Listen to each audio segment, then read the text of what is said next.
Subscribe now and press the bell icon. Never miss an update. Hello students, welcome to my YouTube channel के coaching classes.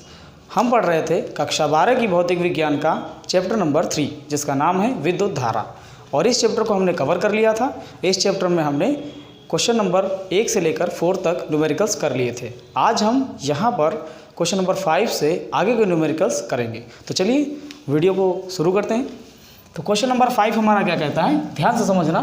Question ये important है, हो सकता है paper में आ जाए। देखो क्वेश्चन कहता है कि कमरे के ताप पर 27 डिग्री सेल्सियस पर, अब ध्यान से देखो यहाँ पर क्या लिखा हुआ है, 27 डिग्री सेल्सियस, 27 डिग्री सेल्सियस। अब डिग्री सेल्सियस क्या होता है? डिग्री सेल्सियस टेम्परेचर का मात्रक होता है, तापमान का मात्रक होता है। और ये तापमान पहले मिला है, जो पहले मिला वो T1 होगा, ठीक है, टेम्परेचर 1, फर्स्ट T1। तो ये हो जाएगा T1, जो पहले मिलेगा वो पहला, जो पहले मिले वो पहला, जो बाद में मिले वो बाद वाला, ठीक है। तो T1 बराबर कितना दे दिया, 27 डिग्री सेल्सियस पर किसी तापन अवयव का प्रतिरोध, ठीक है। तो ये देखो प्रतिरोध है, तो प्रतिरोध को हम किससे लिखते हैं, R से लिखते हैं, रेजिस्टेंस को R से लिखते हैं, ठीक है। तो यहाँ से हमारा हो जाएगा R1, क्यों? क्योंकि पहले मिला, जो पहले मिले वो 1, जो बाद में मिले वो 2, ठीक है। तो यहाँ हो जाएगा R2, ये R2 हो गया, क्योंकि ओम प्रतिरोध का ही मात्रक होता है। तो R1 बराबर 100 हो गया। यदि तापन अवयव का प्रतिरोध 117, अब देखो फिर से एक प्रतिरोध मिल गया, तो जो पहले मिला था उसे R1 बोला, तो जो बाद में मिलेगा उसे क्या कहेंगे, R2।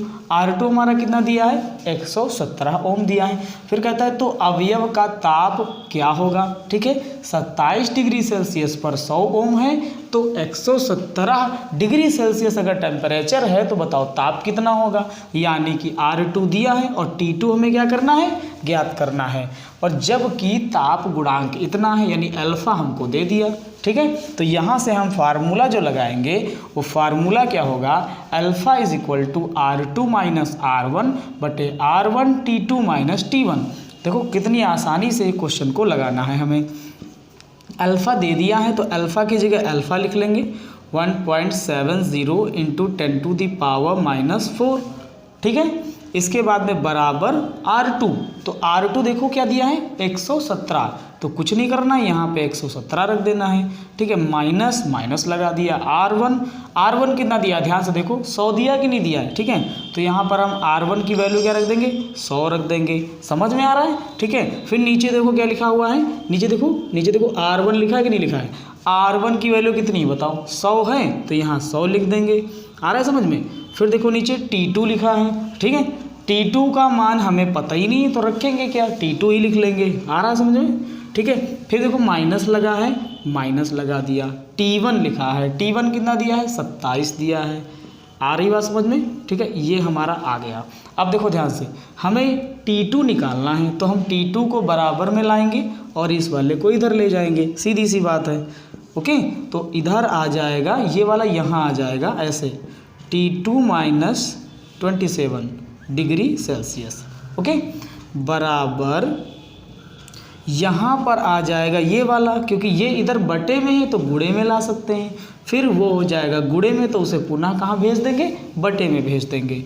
तो देखो 117 में से अगर हम 17 घटा दें, सॉरी 100 घटा दें, 117 में से 100, ठीक है, तो 117 माइनस 100, तो कितना बचेगा, 17, यानी 17 बचेगा। आ रहा है समझ में। फिर ये वाला पॉइंट नीचे ले आएंगे, 1.70 10 टू दी पावर -4, ठीक है। यहाँ से दशमलव हटाते हैं, देखो यहाँ पर एक चीज़ समझना, 100 छूट गया था, तो उस 100 को हम इधर लिख लेते हैं गुणे में। इधर लिखो या उधर लिखो उससे फ़र्क नहीं पड़ता। ये वाला पॉइंट हटाएंगे, पीछे से गिनो, 1 2 अंकों के बाद दशमलव लगा है। जितने अंकों के बाद दशमलव लगा होता है उतने ही जीरो ऊपर की तरफ बढ़ जाते हैं, तो बढ़ा दो, 1 2, समझ में आ गया। ये 2 जीरो से ये 2 जीरो क्या हुए, कट गए। तो हमारे पास बचता क्या है, ध्यान से समझना। हमारे पास बचा 17/170, और ये जो घात इधर नीचे माइनस में है, इसको जब ऊपर लेके जाएंगे तो ये घात हो जाएगी प्लस में। किस में हो जाएगी? प्लस में हो जाएगी। तो 17 गुणे 10 की घात +4, और +4 का मतलब होता है कि 1 के आगे 4 जीरो। 1 के आगे कितने जीरो? 4 जीरो। 1 के आगे, ठीक है, 10 के आगे नहीं, 10 के आगे 3 जीरो होंगे और 1 के आगे 4 जीरो। 10 की घात 4 का मतलब होता है 1 के आगे 4 जीरो। 10 की घात 2 का मतलब होता है 1 के आगे 2 जीरो। 10 की घात 1 का मतलब है 1 के आगे 1 जीरो। 10 की घात 3 का मतलब है 1 के आगे 3 जीरो। आ गया समझ में? ठीक है, तो 1 के आगे जीरो लगाए जाते हैं, 10 के आगे नहीं। तो 10 की घात 4 ऊपर चला गया तो बन गया 10 की घात +4, और 10 की घात 4 का मतलब होता है 1 के आगे 4 जीरो। नीचे देखो क्या बचा? 170। ये जीरो से जीरो फिर कट गया, और 17 एकम 17, 17 एकम 17। नीचे कभी 1 लिखा नहीं जाता, और 1000 का 1 से गुणा कराएंगे तो 1000 वापस मिल जाएगा हमको। ठीक है, अब देखो नीचे T2 -27 डिग्री सेल्सियस, यहाँ भी T2 -27 डिग्री सेल्सियस ये हमारे पास चल रहा था। ठीक है, अब हम क्या करेंगे कि ये जो 27 डिग्री सेल्सियस है, इस 27 डिग्री सेल्सियस को हम उस तरफ ले जाएंगे। चलो इधर से देख लेते हैं, यहाँ से। ठीक है, अब समझना कि ये जो T2 -27 डिग्री सेल्सियस बराबर आपके पास क्या है? 1000। ठीक है, तो ये जो 27 डिग्री सेल्सियस है इसको हम उस तरफ ले जाएंगे। इधर कहाँ में है? माइनस में। उस तरफ किस में जाएगा? प्लस में। तो आ जाएगा हमारे पास T2 बराबर 1000 + 27 डिग्री सेल्सियस। ये भी डिग्री सेल्सियस में है। ठीक है, तो इसको जोड़ दो तो T2 बराबर कितना आया? ये भी डिग्री सेल्सियस में है। ठीक है, टेम्परेचर है। T2 बराबर कितना आया? 1027 डिग्री सेल्सियस। यही तो है आपका आंसर। समझ में आ गया? ये क्वेश्चन आपका हो गया। ओके, तो चलो अब हम चलते हैं क्वेश्चन नंबर 6 की तरफ। चलिए अब हम क्वेश्चन नंबर 6 देख लेते हैं। क्वेश्चन नंबर 6 कहता है कि 15 मीटर लंबे एवं 6 गुणे 10 की घात -7 मीटर स्क्वायर काट वाले तार। ठीक है, ध्यान से देखो ये क्या लिखा है? मीटर स्क्वायर, मीटर स्क्वायर, और ये क्या लिखा है? मीटर। ये क्या लिखा है? लंबे। बातों को समझोगे तो तुरंत पता लगा लोगे कि क्या क्या दिया है। अगर ये पता लग गया क्या क्या दिया है तो फिर फॉर्मूला भी समझ में आ जाएगा कौन सा लगेगा। तो ध्यान से देखो कि सबसे पहले आपको लंबाई दे रखी है तार की। क्या दे रखी है? लंबाई। और लंबाई को इंग्लिश में लेंथ कहते हैं। ठीक है, तो यानी कि L बराबर दे रखा है 15 मीटर। ये समझ में आया? इसके बाद में हम देखते हैं क्या दिया है। तो 6 गुणे 10 की घात -7 मीटर स्क्वायर। इस बात को समझो, मीटर स्क्वायर किसका मात्रक होता है? मीटर स्क्वायर क्षेत्रफल का मात्रक होता है। तो यहाँ से आपका क्षेत्रफल दे रखा है। क्षेत्रफल की बात करें तो A बराबर दे रखा है कितना? क्षेत्रफल A बराबर दिया है आपका 6 गुणे 10 की घात -7 मीटर स्क्वायर। इसके बाद में देखो क्या लिखा है कि से उपेक्षणीय धारा प्रवाहित की जाती है। उपेक्षणीय का मतलब है बहुत कम, ना के बराबर धारा प्रवाहित की गई यदि इसका प्रतिरोध 5 ओम, प्रतिरोध दे रखा है R बराबर 5 ओम दे रखा है। ठीक है, मापा गया तो तार की प्रतिरोधकता ज्ञात कीजिए। और मैंने आपको तार की प्रतिरोधकता के लिए फॉर्मूला बताया है। क्या होता है तार की प्रतिरोधकता का फॉर्मूला? आप लोग अच्छे से जानते हो कि इसका जो सूत्र होता है प्रतिरोधकता।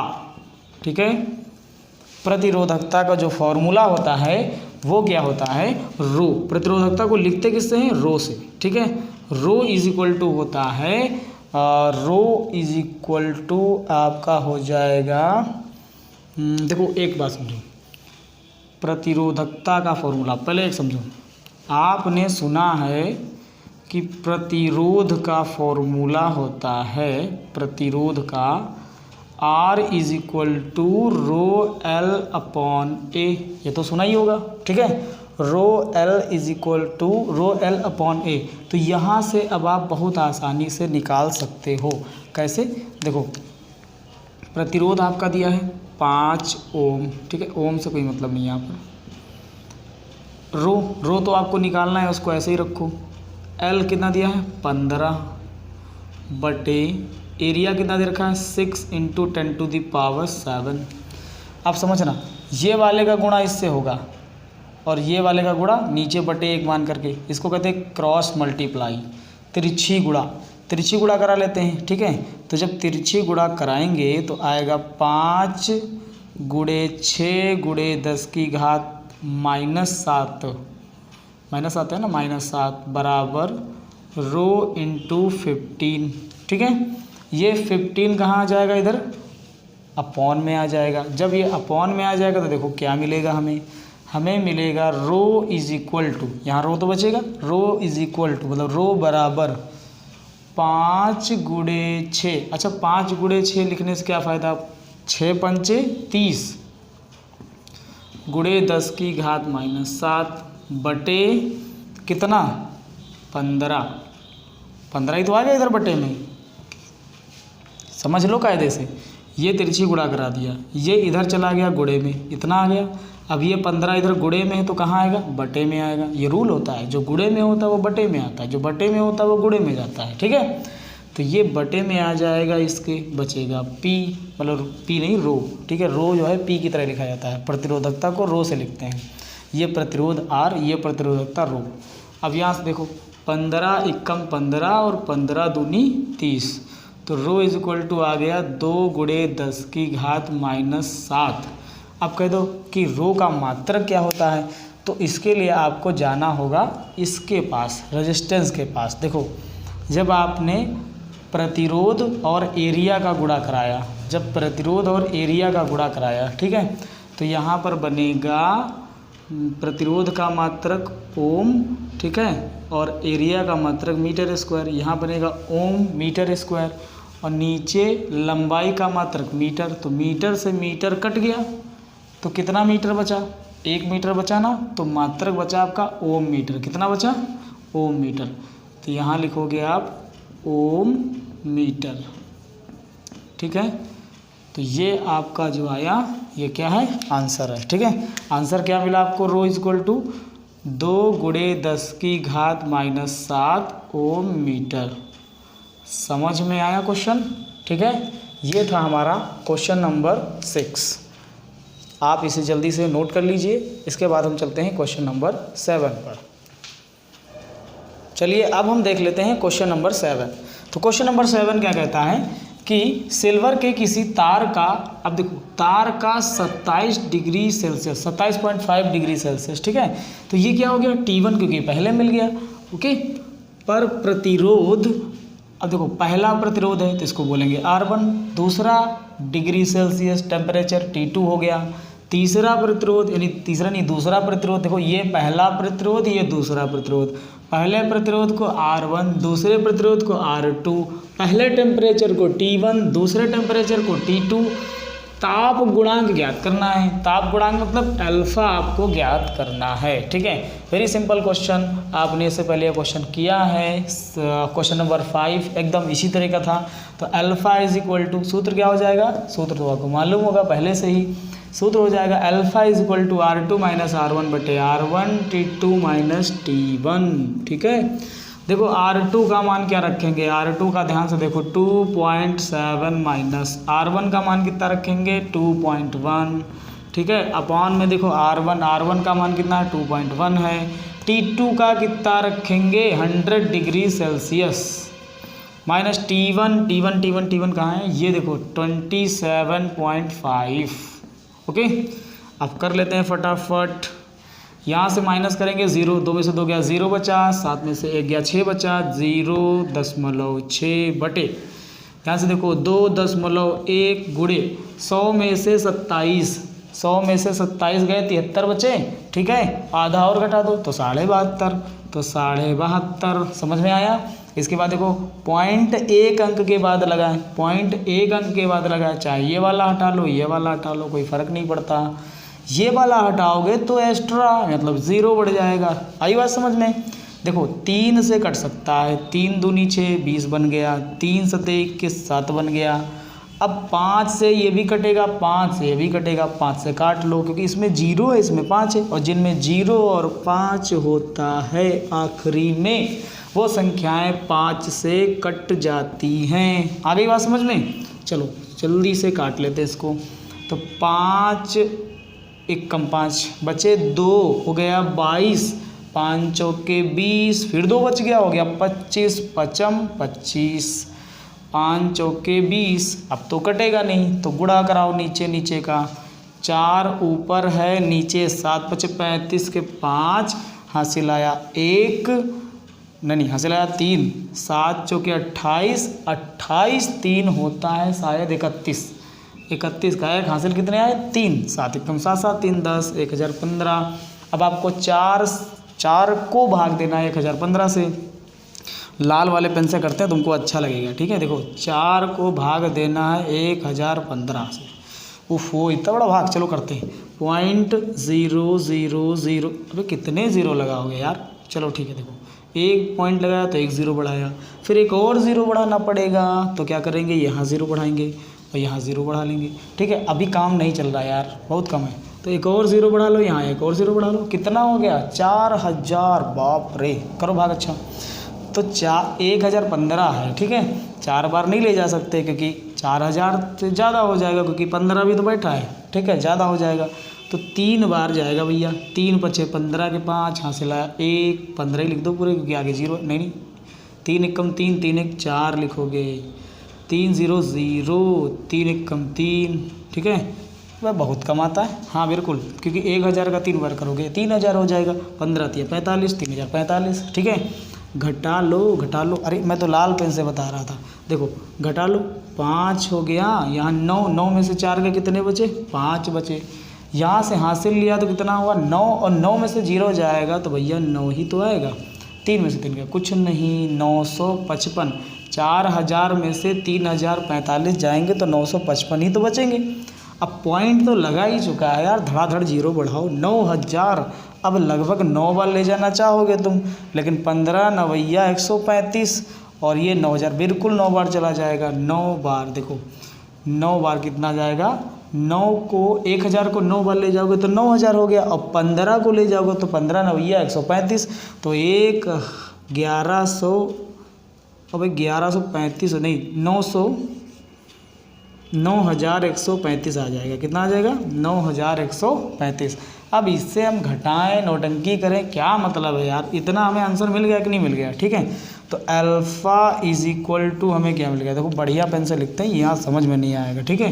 देखो यहाँ से अल्फ़ा इज इक्वल टू हमें क्या मिल गया, ये आंसर कितना मिल गया, इसको काटा सैर सपाटा, देखो कितना है 0.0039 मिला, ठीक है। अब ये भाग हमारे किसी काम की तो है नहीं, इसको मिटा देते हैं, ठीक है।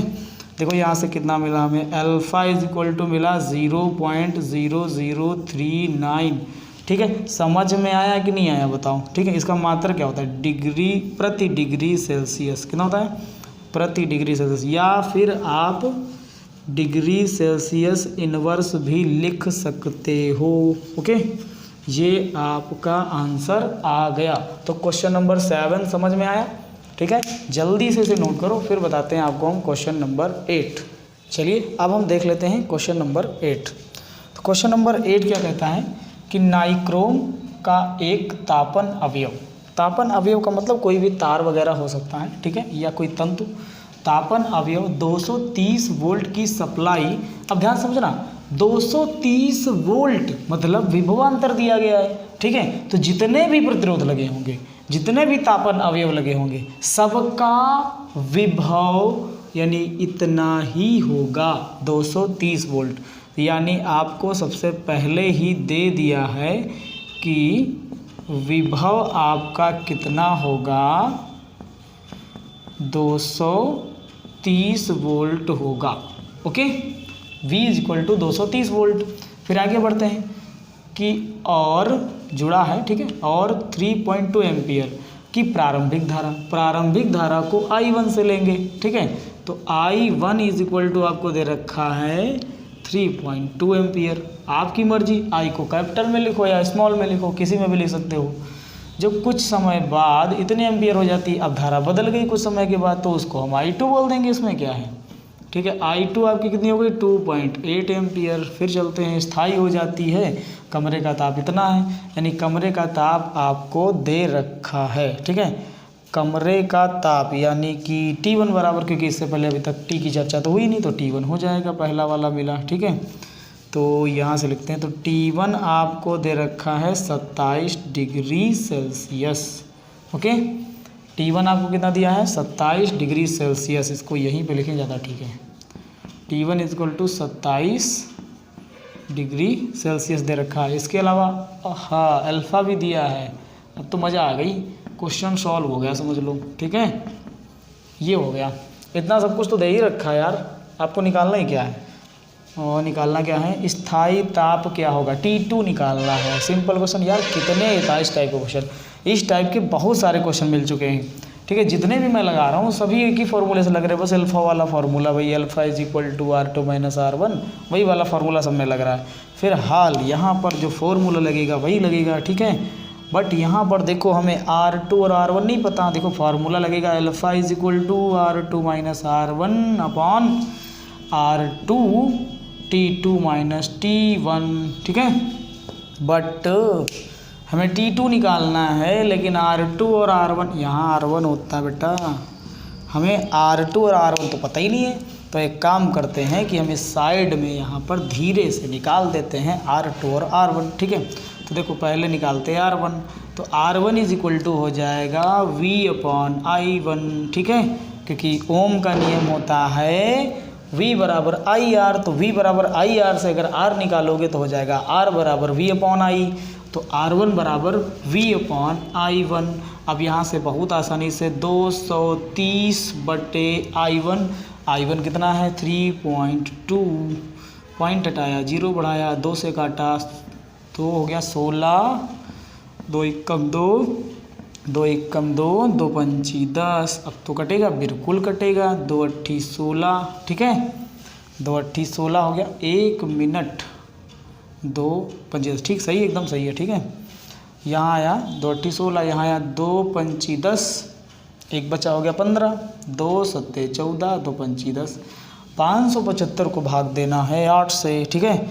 575 को किससे भाग देना है आपको, 8 से भाग देना है, करोगे तो ये आपको मिल जाएगा 71.875, कितना मिल जाएगा 71.875, डिवाइड तो कर ही लेते होगे, भाग कर लेना, ठीक है। समझ गए कैसे भाग करना है, मैं यहाँ लिख देता हूँ, आपको बहुत आसानी से भाग हो जाएगा। वो कैसे, आपको क्या करना है कि 575 ऐसे रखना है, 8 को, अबे गड़बड़ हो जाती है, हाँ सही है, सही गड़बड़ नहीं है, 8 को इधर रखना है और झम से लगाना है भाग, तो कितना आ जाएगा 71.875। देखो R2 निकालेंगे तो R2 कितना आएगा, चलो R2 को मैं इधर निकाल देता हूँ, ठीक है। तो R2 आ जाएगा, R2 is equal to V upon I2, तो R2 बराबर V है 230 बटे I2 का मान है 2.8, इसको हटाया इसको हटाया, 2 दूनी 2 एकम 2, 2 चौके 8, यहाँ आ जाएगा 2 एकम 2, 2 एकम 2, 2 पंची 10, 1150। यहाँ जब 7 हो जाएगा तो यहाँ आ जाएगा 2 पंची 10, 214, 2 पंची 10, 575। 7 से 575 को भाग दोगे तो R2 मिलेगा आपको 82 कितना आया था 82.143, ठीक है। तो ये आपको जो मिला ये R2 मिला, कितना मिला, ये R2 है, R1 मिल गया, R2 मिल गया, ठीक है, R1 मिल गया, R2 मिल गया। अब आपको बस क्वेश्चन सॉल्व करना है, ध्यान दे दो, R1 ये हो गया, R2 ये हो गया, ठीक है। अब आपको क्वेश्चन सॉल्व करना है, बस धीरे से सॉल्व करना आराम से। तो मैं यहाँ पे देखो करता हूँ क्वेश्चन को, अल्फ़ा इज इक्वल टू, अब बहुत आसानी से देखो हमको दे रखा है अल्फ़ा कितना दे रखा है, हालांकि हमें ये इधर लाना है, अल्फ़ा बटे में करना है। तो T2 माइनस T1 बराबर R2 की जगह क्या रखोगे 82.143 माइनस 71.875 अपॉन 71.875, ठीक है, इनटू अल्फ़ा की वैल्यू क्योंकि यहाँ पर अल्फ़ा आ जाएगा ना 1.70। देखो ज़ीरो को छोड़ देने में ही भलाई है, ठीक है। 1.7 इंटू 10⁻⁻⁴। अब ध्यान से देखना, तो इसके आगे का प्रोग्राम हम इधर कर देते हैं, ठीक है। इसके आगे का प्रोग्राम तो कितना हो जाएगा T2 minus T1 is equal to, यहाँ से माइनस करेंगे। देखो जब इसमें से ये माइनस करेंगे तो हमारे पास क्या बचेगा 10.268। क्या बचेगा 10.268 अपॉन में इसका मल्टीप्लाई करा लो, इसका मल्टीप्लाई करा लो तो बदलेगा आपको 122.1875, यानी कि 122.185 गुणे 10 के घात 4 चल रहा है। इसको ऊपर भेज दो, ऊपर भेजोगे तो भैया हो जाएगा प्लस में T2 माइनस T1 की वैल्यू रख लो यार 27 है, ठीक है। 27 इज इक्वल टू, देखो ध्यान से देखना, यहाँ दशमलव 3 अंकों के बाद है, यहाँ दशमलव 4 अंकों के बाद है। इसको हटा दो, या तो ना हटाओ, सबसे बढ़िया जुगाड़ है, ठीक है। नहीं हटाओगे तो इसको लगभग में करना पड़ेगा। अब देखो फिलहाल हटाना ज़रूरी है। इसको हटा दिया, इसको हटा दिया, ठीक है। जीरो कहाँ पड़ेगा ऊपर की तरफ। ये कितने जीरो हैं 4 जीरो, तो इसमें 4 जीरो और लगा दो बटे ये हो गया इतना। इसको जब भाग कराओगे तो आपको मिलेगा 840.4, ठीक है, 840.4 करके कुछ मिलेगा, 840.4, ठीक है। अब इसको उधर ले जाओ तो 40 मिलेगा, ये वाला उसमें क्या होगा जुड़ जाएगा, तो T1 नहीं, यहाँ T2 चल रहा है, तो T2 बराबर आपको मिल जाएगा, ये इसमें आपको क्या करना है जोड़ लेना है। जब ये उधर जाएगा तो जुड़ जाएगा तो 867.4 आ जाएगा। कितना आ जाएगा 867.4 डिग्री सेल्सियस। ये जो आया बेटा यही तो है आपका आंसर। समझ में आया क्वेश्चन, ठीक है। ये था हमारा क्वेश्चन नंबर 8। तो दोस्तों आज हमने क्वेश्चन नंबर 8 तक किया, ठीक है। क्वेश्चन नंबर 9 के बाद में हम अगले वीडियो में करेंगे। अगर आपको ये वीडियो पसंद आया हो तो आप वीडियो को लाइक कीजिए और चैनल को सब्सक्राइब कीजिए, और वीडियो को शेयर करना मत भूलना, क्योंकि जो आपको सुविधा मिल रही है ये सभी आपके दोस्तों को मिलनी चाहिए, तभी आप सच्चे दोस्त कहलाओगे। अपने दोस्तों को अच्छी चीज़ें शेयर कीजिए, बुरी चीज़ें तो सभी शेयर करते हैं। आप कॉमेडी का वीडियो और इधर उधर की बातें खूब शेयर करते होंगे, लेकिन कभी भी पढ़ाई से रिलेटेड वीडियो अपने दोस्तों को नहीं शेयर करते हैं। तो ये अच्छे काम के लिए है, उनकी पढ़ाई के लिए, क्योंकि समय बहुत कम बचा है। कोई बच्चा कोचिंग कर पा रहा है, कोई नहीं कर पा रहा है, इसलिए अच्छी चीज़ को सबके पास भेजिए। आपके जितने भी दोस्त हैं जो पढ़ते हैं उनको ये वीडियो ज़रूर शेयर करिए।